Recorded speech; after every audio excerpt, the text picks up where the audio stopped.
ja, ik vind verneukt, dat is wel het gevoel wat ik overhoud na alles meegemaakt te hebben, dat ik een groot deel van mijn leven verneukt heb.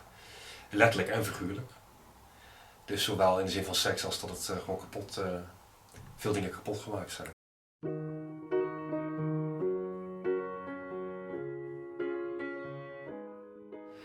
Ja, ik wist het zelf natuurlijk ook niet, voordat ik eraan begon.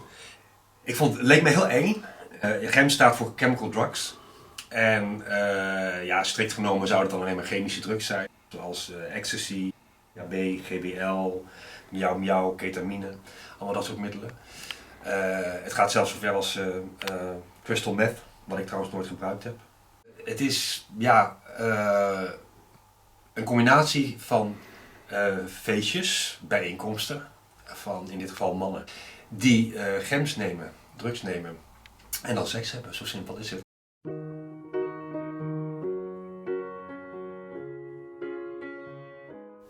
Nou ja, of je drugs nodig hebt is altijd de vraag. Kijk, er is twee dingen over drugs. Kan erg verslavend zijn, maar het is ook fucking lekker. En het maakt de seks echt heel intens. Het ontremt je, dus je hebt makkelijker seks. Je hebt langer seks, urenlang, nachtenlang. En ja, toen ik het voor het eerst hoorde, kon ik me niet eens iets voorstellen bij of het een overtreffende trap was van geil of lekker. Maar dat is er dus, met gems. En dat is ook waarom ik moet er om lachen, omdat hoewel ik het niet meer gebruik, kan ik me nog heel goed herinneren hoe lekker het is. Is het daarom ook heel begrijpelijk dat je er in ieder geval psychologisch aan verslaafd kunt raken. Het is niet fysiek verslavend, maar als je het eenmaal gebruikt hebt, dan is seks zonder wordt minder interessant.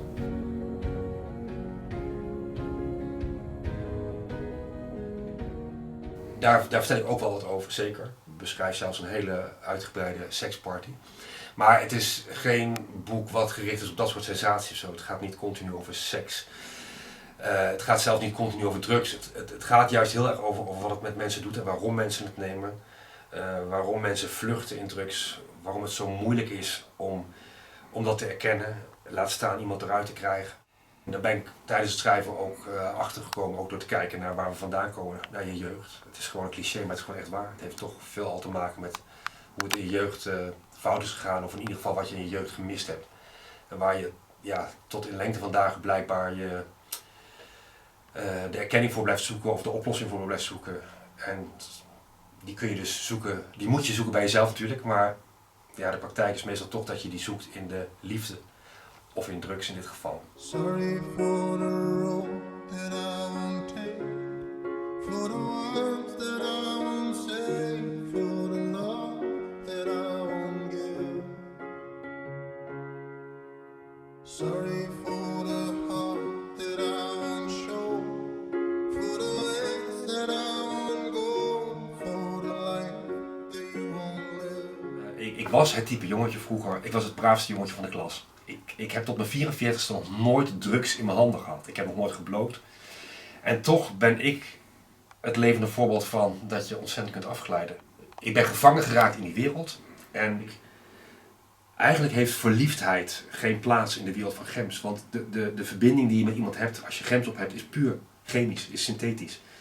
Want ik had geen seks of intimiteit nagenoeg zonder gems. Het kon alleen maar met. Dus ik moest wel blijven meedoen om toch intiem te kunnen zijn met iemand. En het wrange is dat, omdat het zo lekker is, en dat is echt het verneukeratieve eraan, het is zo lekker dat met dat ik een pil in mijn mik had, vond ik het eigenlijk ook wel weer best. En daardoor ben ik langzaam afgegleden en ook rare dingen gaan doen. Sorry that I opened up my arms.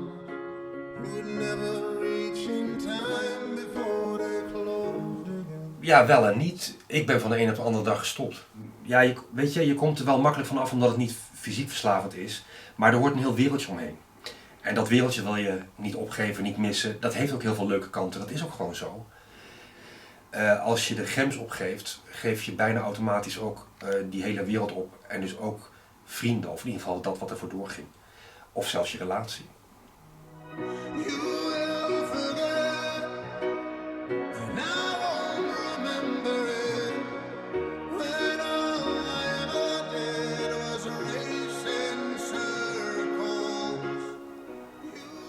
dat is het geworden. Het was eerst aanvankelijk, het is een missie geworden. Aanvankelijk heb ik het boek echt geschreven omdat ik het op een rijtje wilde krijgen. Maar door ermee naar buiten te treden merk ik dat er gewoon heel veel mensen zijn die met gelijksoortige problemen kampen als dat ik heb gekampt. En blij zijn dat er eens wat meer hardop over gepraat gaat worden. Ik vind het gewoon verbazingwekkend dat ik nooit op tv in een talkshow, zal ik maar zeggen, over dit onderwerp iets hoor.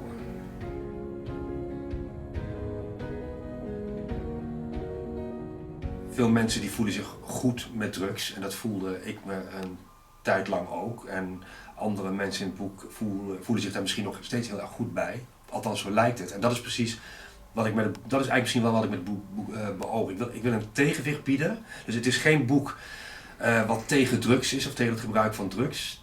Drugs zijn zo oud als de weg naar Rome, zijn er altijd geweest, zullen er ook altijd blijven. Dat is allemaal prima, in zoverre het hoort bij het leven. Het is belangrijk hoe je ermee omgaat. Maar wat ik belangrijk vind is in het wereldje is een ontzettende arrogantie. Mensen denken echt dat ze controle hebben over het gebruik. En dat is maar ten dele waar. En dat is vaak ook alleen nog maar in de beginperiode zo. Maar op den duur word je er afhankelijk van. En wil je dat niet zien, want dan kun je niet verder. Dan kan het gebruik niet verder. Dat is wat verslaving doet. Dus ik vind het belangrijk om op zijn minst verwondering bij mensen op gang te brengen. Om te zien dat je soms echt verslaafde bent. Dat je denkt dat je afhankelijk bent. En dat drugs je ervan weerhouden om op een gezonde manier de verbinding met iemand te zoeken. Sorry for the oath that I won't take, for the vows that I won't break, for the role that I won't play. Sorry that I'm raising up my voice, and whenever you reach over, you are thrown back to the start. Daar kan ik, wat mij het meest geraakt heeft in het boek, daar kan ik heel duidelijk over zijn. Dat is, ik kan ook weer niet te veel weggeven, want ik wil dat mensen het lezen. Maar de climax van het boek, dat voel je ook in het boek, dat er iets ergs gaat gebeuren. En daar had ik heel veel moeite mee. Het is niet om te choqueren, ik zoek de sensatie niet. Alleen, ik heb ook heel vaak moeite gehad met hulp zoeken, omdat ik, ofwel dacht ik dat mensen me niet zouden geloven, of dat mensen zouden zeggen, valt toch allemaal wel mee. Omdat ik daar zelf ook mee ga geloven, dat het allemaal wel meeviel. Maar ik denk dat ik expliciet moet zijn, dat ik echt alles moet vertellen, het moet laten zien. Zodat mensen echt beseffen, er is echt wel meer aan de hand dan alleen maar een beetje seks en een beetje drugs. Het verneukt gewoon dus echt levens. En dat kan op leven en dood gaan. Er zijn ook mensen aan overleden. Nou zijn dat natuurlijk wel uitzonderingen. Ik vind het lastig dat mensen het bagatelliseren.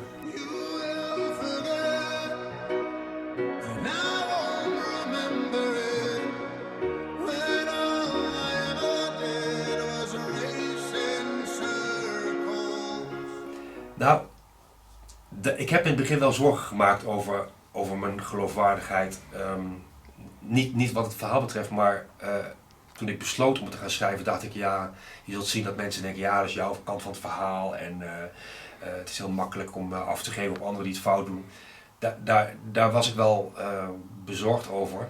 Maar ik heb ook mezelf van meet af aan voorgenomen, ook nog, toen ik nog niet wist wat ik zou gaan schrijven, of hoe ik het zou gaan schrijven.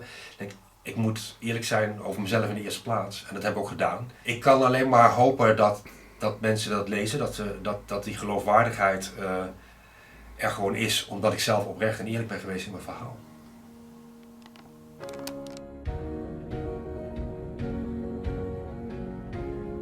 Ja, uiteindelijk wel. In het begin niet. In het begin dacht ik dat ik echt de hele wereld wilde aankaarten en ook terecht wilde wijzen. Maar weet je, zoals met zoveel dingen, het slaat allemaal terug op jezelf. En ik heb mijn eigen leven verneukt, want ik had er ook gewoon uit kunnen stappen. Ik had ook kunnen zeggen van, jongens, wat doe ik hier nog, ik stap eruit. Maar ik heb mezelf tot gijzelaar gemaakt, ook van die wereld. Dus ik heb het zelf gedaan.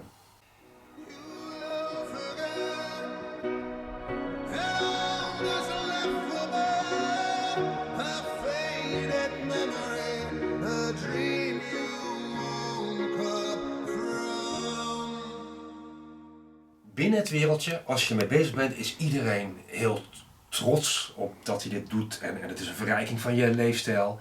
Maar zodra je iemand vraagt om het te delen met je familie of met je collega's, ja, dan krijg je gewoon echt van die gezichten van, nee, natuurlijk ga ik dat niet doen.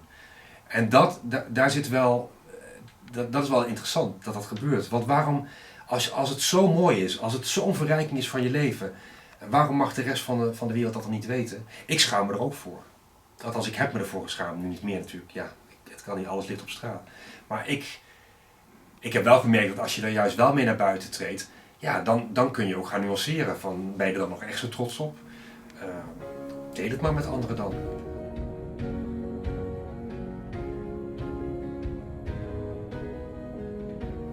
Ja, een voorbeeld daarvan is mijn eigen tante. Die gek is op haar neefje. En als ik een zangoptreden heb, komt ze er altijd kijken.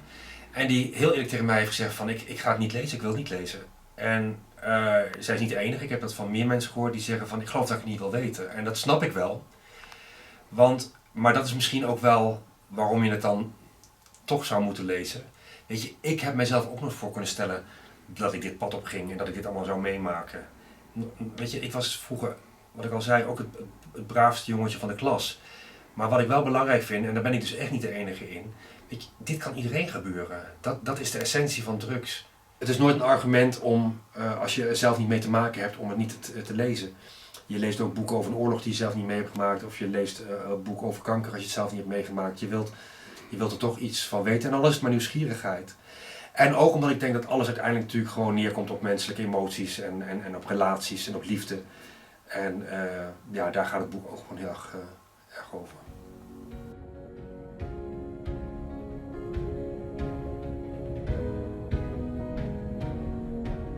Nou, 2 dingen dan.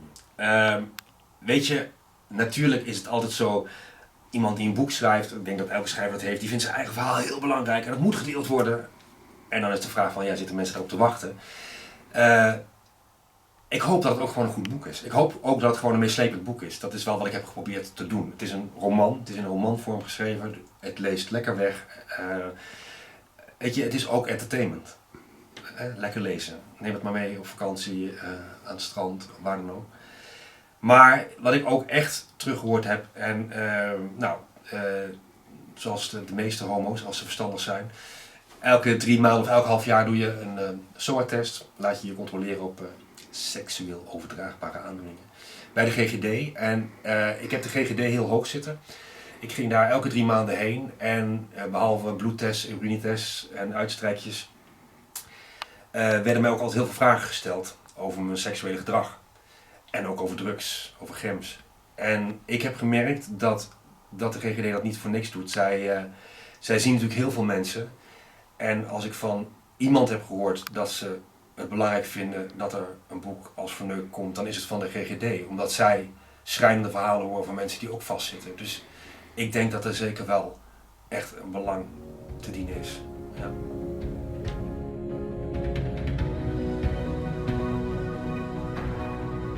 Valt er nog wat te lachen? Ja, ik vind van wel. Ik heb het natuurlijk zelf al heel vaak herlezen en dan moet ik af en toe ook echt lachen. Dat is ook mijn karakter. Weet je, niks zo erg of ik moet er zelf niet om lachen. Dat was in die tijd dat ik het meemaakte vaak wel anders. Maar weet je, ik heb bijvoorbeeld ook om hier uit te komen. Ik geloof dat ik in 5 jaar iets van 10 therapeuten heb gezien of workshops heb gedaan. Dus ik heb heel veel gedaan om mezelf eruit te worstelen. En dat waren nou niet allemaal even orthodoxe methodes. En ja, daar ben ik ook in rare situaties terechtgekomen. Dus dat zijn wel luchtige, leuke stukken in het boek, vind ik zelf. En ja, nogmaals, het is ook mijn manier van schrijven. Ook zoals ik nu hier zo praat, er valt altijd al wat te lachen.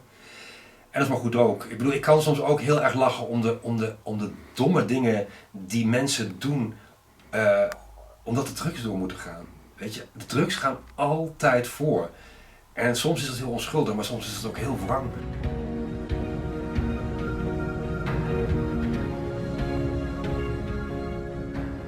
Ja, weet je, ik wil daar heel eerlijk op antwoorden. als je diep in de markt kijkt, en ik denk dat het wel voor alle mensen geldt, maar laat ik het gewoon even voor mezelf hebben. Erkenning. Hè? Erkenning heb ik altijd heel erg belangrijk gevonden, ook in die tijd dat ik in de problemen zat. En ik heb ook heel lang gedacht dat ik daarom het boek schreef van ik wil erkenning. Maar ja, als ik iets heb geleerd door het schrijven en ook door de therapieën die ik daarna heb gedaan, is dat, ja, het is echt een cliché, maar dat kun je alleen maar jezelf geven. Dus daar gaat het niet om. Mijn grootste verlangen met het boek is dat de naïviteit wordt doorbroken. Weet je, er wordt zo makkelijk. Drugs en seks zijn zo bereikbaar tegenwoordig via internet. Je kunt drugs zo bestellen. Althans, je moet er wel via een mannetje meestal. Maar het kan allemaal. Seks kun je ook gewoon zo bestellen. Het is allemaal zo te regelen. En dat heeft echt wel zijn leuke kanten. Maar het verknalt zoveel andere dingen. Weet je? Het wordt de norm van. Ik kan me niet eens meer herinneren dat ik nog gewoon versierd werd en dat het tot seks kwam. Seks was gewoon consumptie. En ik wil daar iets tegenover zetten. Ik wil dat mensen bewust worden dat drugs niet zo altijd zo onschuldig zijn als het lijkt. En dat het voor veel mensen toch uiteindelijk een vlucht wordt van de werkelijkheid. En dat kan, afhankelijk van hoe sterk je in je schoenen staat, kan het gewoon heel verkeerd aflopen. En dat is wat ik meegemaakt heb. Het is goed verkeerd afgelopen.